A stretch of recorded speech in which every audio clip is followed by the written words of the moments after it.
गायत्री माता, परम पूज्य बाबू, यहाँ उपस्थित परम पूज्य शांति कुंज से आए हुए श्रद्धेय जय बाबू, सत्यानंद जी और यहाँ उपस्थित भारत के गौरवशाली भारत के युवा साथियों, कई बार आने का आप सबके बीच वार्ता करने का सुखद अनुभव मिलता रहा है और इस सब के पीछे गायत्री परिवार के तमाम साथी लोगों की जो हमें बुलाने की आकांक्षा रखते हैं और मैं भी आना चाहता हूँ। हालांकि कि कभी कभी व्यस्तता के कारण मैं नहीं आ पाता हूँ, लेकिन मेरी पूरी इच्छा रहती है कि मैं आपके बीच रहूं और आपके बीच रह के मैं कुछ सीखना चाहता हूँ। कोई प्रवचन नहीं, कोई वक्तव्य नहीं, बल्कि आपके व्यवहार से, आपकी वार्ता से, आपके कर्मों से मैं अपने जीवन को सुधारना चाहता हूँ, मैं अपने कामों में और ज्यादा उजागर करना चाहता हूँ। एक मेरी अभिलाषा रही। अभी हमारे साथी लोगों ने कई बातें मेरे बारे में कही, मैं उन बातों को लायक नहीं हूँ, मैं इस बात को कर दूँ। अलग है कि ये कहा गया है कि जो अच्छे व्यक्ति होते हैं उन्हें हर व्यक्ति बहुत ही अच्छा लगता है और आप सब इतने पवित्र और इतने अच्छे विचारों के लोग हैं कि आपको हमारे जैसे व्यक्ति भी बहुत ही अच्छे लगते हैं। कि आपकी दृष्टि साथियों, मैं कहां से शुरू करूं? आज जो हिंदुस्तान हमारे पौराणिक इतिहास रहा है कि हम विश्व के गुरु रहे और उस विश्व के गुरु बनाने में हमारे आध्यात्म का सबसे बड़ा स्थान रहा है, शिक्षा का सबसे बड़ा स्थान रहा है और हमारे संस्कार और संस्कृति की सबसे बड़ी महत्ता रही है। लेकिन देश की आजादी के बाद कई तरह के झंझावात आए हैं और चाहे वो राजनीति के क्षेत्र में हो, व्यवस्था के क्षेत्र में हो, न्यायपालिका के क्षेत्र में हो या अन्य क्षेत्रों में, हमने कुछ खोया है, पाने की प्रयास करने का काम नहीं किया। और सब के पीछे हमारा जो नेतृत्व रहा है, हम सब जैसे लोग जो आपके वरिष्ठ साथी के लोग रहे हैं, इन सब की कहीं सूक्ष्म, कहीं दिव्य, कहीं न कहीं उनकी भागीदारी रही। अब इस हिंदुस्तान को फिर से विश्व के गुरु बनाने में इस देश के और इस राज्य के नौजवानों की बड़ी अहम भूमिका है, क्योंकि हमारे पास पुराने पूर्व के इतिहास हैं जो हमारे लिए मजबूती प्रदान करते हैं।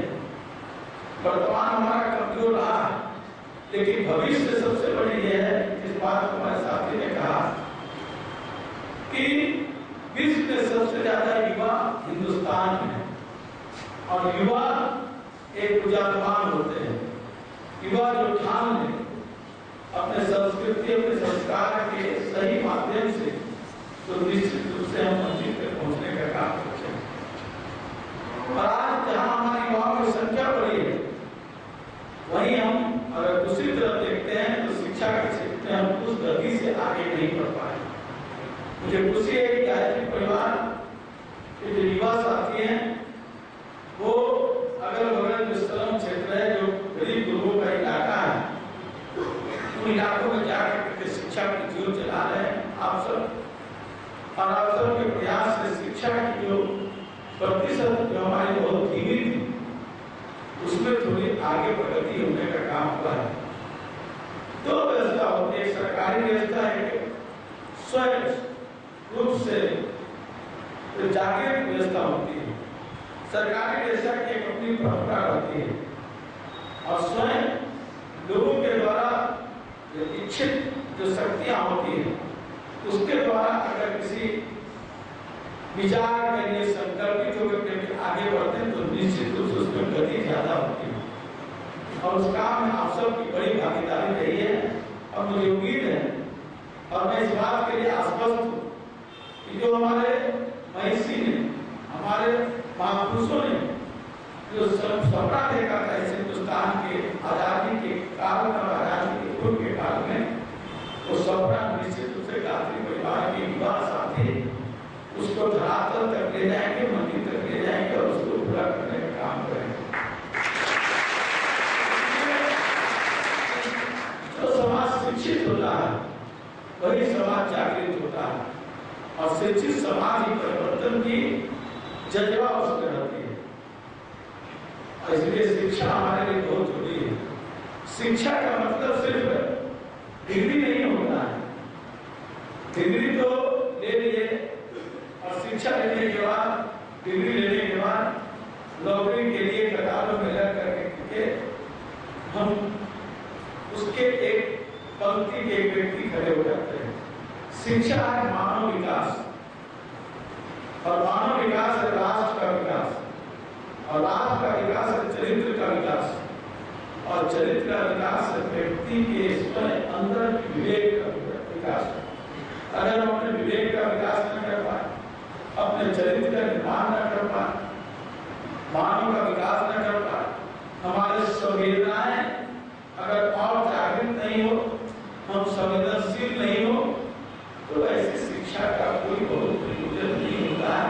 तो शिक्षा व्यक्तिवादी हो जाती है, और शिक्षा को सामूहिकवादी, राष्ट्रवादी, समाजवादी शिक्षा होना चाहिए। लेकिन आज हम जो देखते हैं देश भर में जाने का जो मौका मिलता है, आज व्यक्तिवादी को ज्यादा आगे बढ़ने का काम करता है। मुझे खुशी की गायत्री परिवार ने सामूहिकता को प्राथमिकता देने का काम किया है। लेकिन साथ में शिक्षा के साथ साथ आज देश में सबसे बड़ी संकट और सबसे बड़ा झंझावात हमारे यूनिवर्सिटी के पास हमें पढ़ाने का काम किए गायत्री परिवार का जो स्लोगन रहा है स्वस्थ भारत, और ये हमारे लिए सबसे बड़ी अहम जरूरत है। स्वस्थ जीवन, स्वस्थ मानव ही शिक्षित मानव हो सकता है, और राष्ट्र का नेतृत्व, राष्ट्र के विकास में बड़ा सहायक कर सकता है। अगर स्वस्थ मानव नहीं होगा, स्वस्थ युवा नहीं होगा, तो राष्ट्र की विकास की परिकल्पना सिर्फ किताबों में कैद होकर रह जाएगी। उसको हम निर्माण के काम में, राष्ट्र निर्माण, समाज निर्माण में आगे नहीं बढ़ सकते। और आज देखते हैं देश भर जिस तरह की व्यवस्था चली आ रही है, आज जो खाद्य पदार्थ है, कैसे खाद्य पदार्थों का आप सेवन करते हैं, एक नशा एक अलग है, वो उस विषय पर भी मैं आऊंगा। लेकिन जो खाद्य पदार्थ जिस तरह से रासायनिक खादों का जिस तरह से प्रचार और प्रसार, जिस तरह से उसका विकास हमारे खेतों में बढ़ता जा रहा है, और फिर उस रासायनिक खाद के माध्यम से जिस तरह से हमारी सब्जियां, हमारे खाद्यान्न, हमारे फल का उत्पादन होता है, क्या हम स्वस्थ मानव, स्वस्थ व्यक्ति बन सकते हैं? कदापि नहीं। और जिस तरह से मिलावट एक बड़ा घातक हमारे सामने समस्या उत्पन्न है, आज अनेक चीजों में मिलावट होती है। खाद्य पदार्थों में तो मिलावट होता ही है। सबसे बड़ा संकट के समय की जो औषधि है, दवा है, उसमें भी मिलावट आ रही है। और उस औषधि का जब हम उपयोग करते हैं और उसमें मिलावट हो जाए, तो जो व्यक्ति अस्वस्थ है वो स्वस्थ की कल्पना कैसे कर सकते हैं? आज जब हम देखते हैं, आप तमाम लोग के जो बुजुर्ग होंगे, ये यहाँ जो बैठे हैं, पहले कोई सब्जी घर में उसकी सब्जी बनती थी तो पूरे मोहल्ले के लोगों को सुगंध जाती थी। आज तो घर के कमरे में बैठे व्यक्ति को भी उस सब्जी का स्वाद नहीं मिल पाता। सिर्फ हम अपनी क्षुधा को साफ करने के लिए, अपने पेट को भरने के लिए उस सब्जी का हम उपभोग करने का काम करते हैं, चाहे वो किसी तरह की सब्जी हो। कहाँ हम इस तरह की मिलावट होते जा रहे हैं। रासायनिक खाद के उपयोग के पश्चात जब उसका उत्पादन होता है, उसमें भी गाय हमारी माता सबसे ज्यादा हम उनकी पूजा करते हैं, हर धर्म के लोग। लेकिन जो हमारी माँ का दूध जिसका हम सेवन करते हैं, उस गाय के दूधों में भी जिस तरह से रासायनिक सुई देकर के और उस दूध की जो शक्तियां होनी चाहिए उसका भी क्षय होते जा रहा है। हम सिर्फ दूध पी करके एहसास कर लेते हैं कि दूध पी रहे हैं, लेकिन उसकी जो हमें मिलना चाहिए जिसका उसका लाभ, वो लाभ नहीं मिल पाता। हम कहाँ जा रहे हैं, ये देश कहाँ जा रहा है, समाज कहाँ जा रहा है, और हम उन सवालों पर कोई चर्चा नहीं करते, चाहे वो सरकारी स्तर पर हो, गैर सरकारी स्तर पर, सबसे भी संगठनों स्तर पर। हम जब सड़क पर निकलते हैं देखते हैं, लेकिन हम चुपचाप एक मौन व्रत लेकर के आगे बढ़ जाते हैं और हम भी उसके एक ग्राहक बन करके और हम उन चीजों को खरीदने का काम, व्यापार में सहयोग करने का काम करते हैं। परिवार के नौजवान साथियों, आपके सामने एक अहम सवाल है। इस मिलावट के खिलाफ एक बड़ा जंग जब तक नहीं लड़ी जाएगी, हम समाज के निर्माण की कल्पना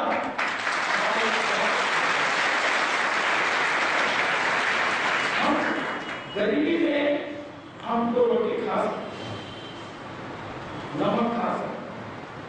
आप देखते हुए घरों में या कहीं तो पहले प्याज, एक प्याज अगर एक फाट करता तो आंख से आंसू मिलता था, सब।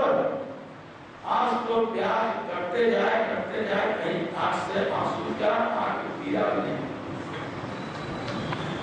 मिर्च अगर थोड़ी सी दांत के नीचे चला गया तो एक छटपटाहट होती। आज मिर्चों का ढेर मुंह में डाल दीजिए, कोई पीला, कोई उसकी तीखा नहीं होती। आलू, चाहे भिंडी, कोई सब्जी, और हम सब्जियों के प्रति, और इस सब का कारण है विज्ञापन के जो युग आज हम विज्ञापन के तरफ अपने आप को बढ़ने का काम कर रहे हैं, वो हमारे लिए बड़ा घातक है। जो कंपनियां आज हाइब्रिड के नए प्रयोग हो रहे हैं और उसके जिस तरह से प्रचार हो रहे हैं, जिसकी लागत अगर मान लीजिए कि 2% है और वो बाजार में बिकता है 50%, 48 पैसे के प्रॉफिट में उसका 20%, 25% तो विज्ञापन पर। और आज का नौजवान, हम सब लोग, मैं भी उस फैमिली को समझ पाता हूँ, उस विज्ञापन के घटा लोग में, उस विज्ञापन के जो चमक धमक होते हैं, उस विज्ञापन के आधार पर हम ऐसे चीजों का उपयोग करने के लिए मजबूर हो जाते हैं। आज जरूरत उसके खिलाफ विज्ञापन हो, विज्ञापन के खिलाफ नहीं, लेकिन विज्ञापन सही चीजों पर। क्या था आज से पहले जब हम कहानियां पढ़ते हैं तो गांव में खेत से पैदा होता बच्चे निकलते थे, किस तरह के हाथ पुष्ट होते थे और स्वस्थ जब होते थे तो मस्तिष्क भी स्वस्थ होता था। हम लोग जब छोटे थे सब्जी बना के लाते थे, सीधे गंगा किनारे जाते थे, इस पार से उस पार से इस पार तैर कर चले आए, गंगा की मिट्टी निकाला, पूरा बदन में मिट्टी लगाया, वही हमारे लिए साबुन होता था, वही हमारे लिए सब कुछ होता था। हम मिट्टी लगा करके फिर गंगा का स्नान करते थे, फ्रेश होकर के फिर अपने अध्ययन में हम लोग लग जाते थे। आज कहाँ है? आज कई तरह की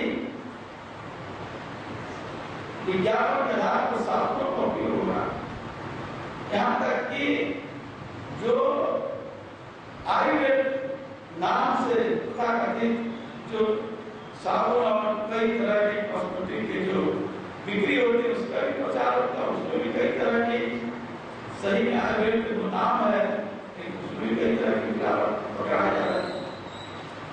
आज बाजार में अगर मिठाई खाने का शौक हो तो मन विचलित हो जाता है कि वो मिठाई शुद्ध है या अशुद्ध है। 90% से ज्यादा अशुद्धता ही प्रमाणित होती है। इसलिए गिरावट भी एक हमारा सबसे बड़ा संकट इस राज्य के कमजोर करने में, इस राज्य के स्थिति को और गिराने में हम सीमाओं से लड़ने का काम कर रहे हैं। हमारे सामने आज पड़ोसी देश से हमारा प्यार के साथ साथ तकरार भी हो रहा है। हम जब मजबूत नहीं होंगे, हम जब मस्तिष्क रूप से मजबूत नहीं होंगे, शारीरिक रूप से मजबूत नहीं होंगे, तो न हम अच्छे विद्यार्थी बन पाएंगे, न अच्छे अध्यापक बन पाएंगे, न अच्छा व्यक्तित्व बन पाएंगे। इसलिए ये हमारे लिए एक बड़ा समस्या है। और दूसरी, जिस बात के लिए गायत्री परिवार के हम नमन करते हैं, आप सब लोग जिसके आप एक पाठ है, हम संस्कार और संस्कृति के हिंदुस्तान पितामह की तरह रहा और इसी कार्य की तरह विश्व का गुरु कहलाता रहा। लेकिन आज संस्कार कहीं न कहीं छेड़ हुआ है। हम अपनी संस्कृति को भूलते जा रहे हैं।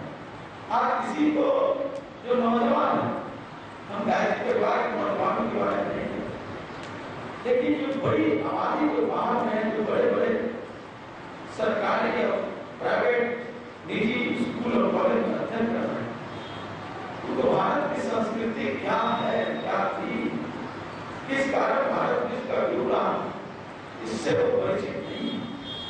हम अपने इतिहास को भूल चुके हैं, हम अपने भूगोल को भूल चुके हैं, हम अपने पूर्वजों के कारनामों को भूल चुके हैं। मुझे तो कभी कभी दुख लगता है कि जब किसी राष्ट्रभक्त स्वतंत्रता सेनानी की चर्चा होती है, तो सारे उनके चेहरे अवाक हो जाते हैं, उनके बारे में वो अनभिज्ञता प्रकट करने का काम करते हैं। तो हमको तो अपनी संस्कृति, जो हमारा इतिहास का गौरवशाली इतिहास था, हमारा संस्कृति कोई इस तरह का इतिहास नहीं रहा कि हम लूटने का काम, मारने का काम, हिंसा का काम करने का काम। हमने तो हमारी संस्कृति त्याग की संस्कृति, हमारे हजारों उदाहरण है, लाखों उदाहरण है कि हमने त्याग की प्रतिभूति, हिंदुस्तान के लोगों ने त्याग की प्रतिभूति स्थापित करने का काम, हम तो प्रेम की मूर्ति स्थापित करने का काम, हमने तो प्रेम के रूप में अपनी पूरी संपत्ति को न्यौछावर किया, हमने तो त्याग के रूप में हमने अपने परिवार को न्यौछावर करने का काम किया। हमारा पुरानी इतिहास था, हम उस इतिहास को भूलते जा रहे हैं। अगर हमारे मन में, हमारे मस्तिष्क में त्याग, प्रेम, सहिष्णुता, संवेदना नहीं रहेगी, तो हम अपने को सच्चे भारतीय करने के लिए बलशाली बात नहीं कर सकते। आज हम सड़कों पर निकलते हैं, कोई दुखी व्यक्ति अगर वहां पर बनता है, हमें इतनी संवेदना नहीं रहती है उसके रूप में थोड़ी सी हिस्सेदारी करें। दो कारण होते हैं। एक कारण तो है कि संवेदनाएं धीरे धीरे कम हो जाए, दूसरी होती है कानून के जो प्रपंच है, हम उससे भी डरते हैं कि कहीं हम उसके साथ कोई व्यवहार अच्छा करें, उसको कितने तरह के उसका छोटी, इतने तरह के कि मैं क्यों इसमें पढ़ूं, इस तरह के हिसाब। लेकिन उन चीजों से घबराने की जरूरत नहीं। भारतवर्ष के लोग तो कभी घबराए नहीं, हमारा इतिहास था। हमने तो इतिहास जो है, हमारा अध्यात्म है, हमने तो चीजों को संवारा है, सजाया है। पूरे विश्व को सजाने संवारने में हिंदुस्तान की अपनी एक भूमिका रही, इसलिए हमें घबराने की जरूरत नहीं। और जो घबरा जाए वो कायर, और कायर व्यक्ति से, कायर से समाज का निर्माण नहीं हो सकता है। इसलिए हम कहते हैं कि अपने मस्तिष्क को, अपने शरीर को स्वस्थ बनाने का काम, और स्वस्थता का परिणाम है आज हम कई चीजों को छोड़ चुके हैं। हम कुछ चीजों के खिलाफ नहीं, लेकिन कुछ चीजें जो हमारी संस्कृति को भी गिरावट कर दिया, जब जीव में जाती है, जो हमारी पुरानी परंपरा रही है।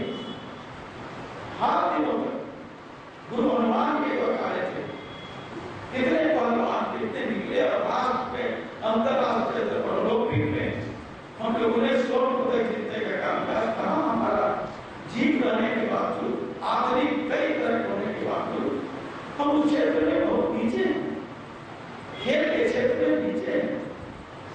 जब कहे जाते थे कि पढ़ोगे लिखोगे होगे बड़ा, खेलोगे कूदोगे होगे बड़ा, उस समय भी हमारे नौजवान खेल की भावना जो थी, तो कई क्षेत्रों में हम विश्व में सर्वोत्तम आते थे।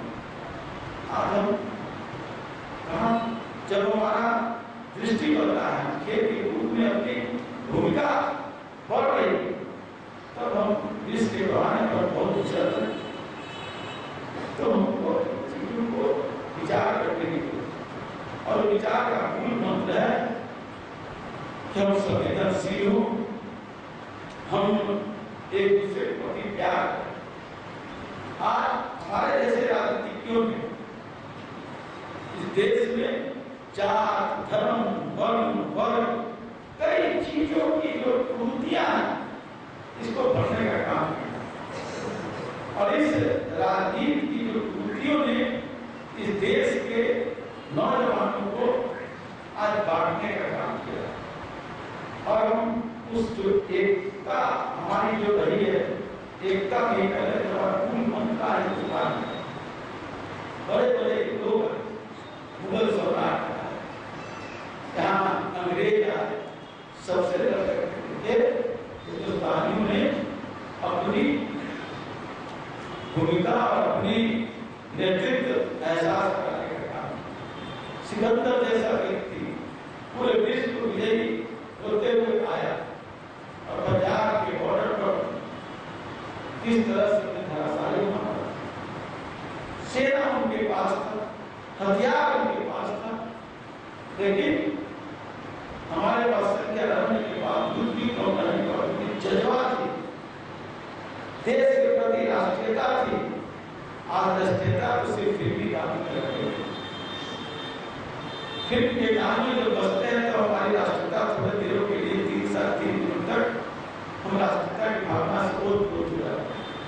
लेकिन उसके बाद राष्ट्र को कोई गाली दे, राष्ट्र के प्रति कोई अपमान करे, हम चुपचाप सुन लेते हैं। हमें अंदर गुस्सा नहीं है, और मानव के अंदर अगर गुस्सा नहीं है तो हमारी बात नहीं हो सकती। अगर आप समाज के प्रति अगर हमें गुस्सा होना चाहिए, हिंसा के पक्ष नहीं, हम अहिंसा के पक्ष हैं, लेकिन अंदर में तरफ होनी चाहिए। तो हमने अगर इन चीजों का हम अगर पालन करें, आप अच्छा काम कर रहे हैं, गरीब बच्चों को शिक्षित बना करके उनको भी समाज के जो हमारा समता मतलब समाज की जो परिकल्पना है, उस परिकल्पना के साकार करने का काम कर रहे हैं। देश की आजादी के समय 2 लड़ाई चल रहे हैं, एक स्वतंत्रता आंदोलन की लड़ाई और दूसरा समता का संघर्ष, स्वतंत्रता का संघर्ष और समता का संघर्ष। हम स्वतंत्रता के संघर्ष में विजयी हुए, देश बंटवारे के बाद देश को बांटने का काम हम स्वतंत्रता हासिल किए, लेकिन जो समता का संघर्ष था वो बैठ गया। कहाँ है हमारी बुनियादी शिक्षा? राष्ट्रपिता महात्मा गांधी ने बुनियादी शिक्षा की बात कही थी, राष्ट्रपिता महात्मा गांधी ने स्वावलंबन की बात कही थी, राष्ट्रपिता महात्मा गांधी ने नारी शिक्षा की बात करने का काम किया। ये सब चीजें आज कहाँ है? आज जब घरों से निकलते हैं, हमारी माँ बहनें आज किस तरह के व्यवहार हो रहे हैं, किस तरह से हम समाचार पत्रों को जब उठाते हैं तो जो एक आध को पेश तो उसी चीजों से भरा रहता है। जिस नारी को सबसे शक्तिशाली सर्वशक्तिमान मां के रूप में हम उनकी नमन करते हैं, उनकी पूजा करते हैं, आराधना करते हैं, उस मां रूपी नारी का किस तरह से घटना घटते जाती है। इन सबों का इलाज, इन सबों का समाधान सिर्फ कानून के द्वारा नहीं हो सकता। हमें सब मिलकर हमारी जो संस्कृति है, हमारी सभ्यता आवश्यकता नहीं है उसको पालन करके उसको कैसे हम मदद पहुंचाइए करना बस इसलिए वजह की संवेदनशील होनी आधी तरह से पढ़ना कॉलेज हो स्कूल हो सड़क हो बाजार हो हमारी बहनें हमारी बच्चियां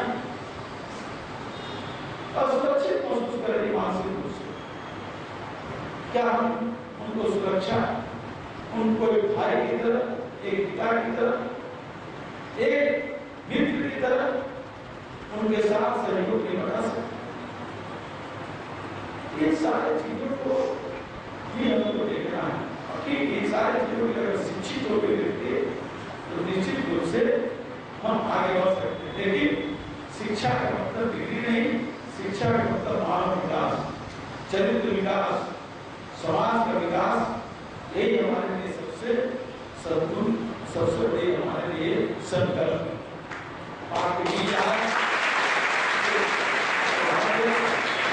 बार बार आना चाहता हूँ सुनने के लिए आना चाहता हूँ बोलने के लिए नहीं और मुझे खुशी है कि नवंबर माह में आप 1 लाख नौजवानों का शिविर या समागम आप करने जा रहे हैं अच्छी आप लोगों ने विचार किया है गांधी मैदान में किसी भी तरह का उस सहयोग नहीं बल्कि मेरी एक भागीदारी मैं उसको भागीदारी मानता हूँ सहयोग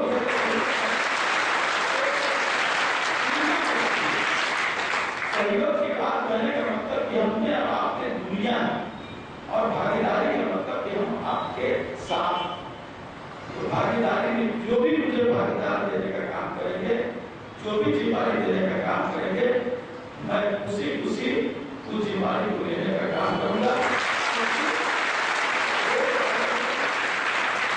परिवार का कार्यक्रम है और गायत्री परिवार भारत की संस्कृति है भारत की सभ्यता है और उसके सबसे बड़े उपासक हैं और उस संस्कृति के निर्माण में संस्कृति के बचाने में हमारी अगर इनका भी अगर हम उसमें अपनी भागीदारी दे पाए तो मैं अपने को धन्य पाऊंगा